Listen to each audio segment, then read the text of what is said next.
Tegelikult on nõndaviisi maailmas ikkagi, et ilma naisteta on kurb maailm ja eriti ilma Karula naisseltsita on ikka päris kurb. Meil on väga hea, et meil on sellised naabrid. Kunagi, kui meie alustasime, no vaata saab 2 aastatest meil ka 20 aastat oma Hardla maanaiste klubi. See on siin vähe peenemba nime, neid pannud naistest, need on maanaiste klubi. Et siis oleks nagu natukene teistmoodi, aga ega me ei mõelnudki tookord sellele Karula naisseltsiga. Me oleme ikka oma lihtne ja kuna me oleme nagu maainimesed, kõik mõtlesime, et me paneme maanaiste klubi. Ja tõesti 2 aasta pärast saab meil ka 20 aastat täis ja Karula naiste pealt on palju snitti võetud.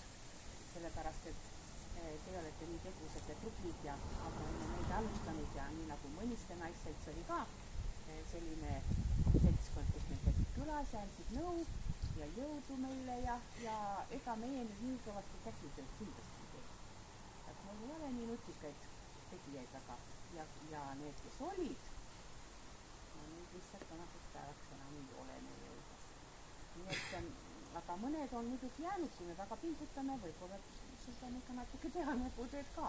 Aga meie oleme sellised vaba aja veetjad ja reisisellid vahepeal kantakse võimalust ja teame pidusid ja siis sisustame oma vaba aega nendel eakatel inimestel, nendel naistel, kes meie kandis elavad.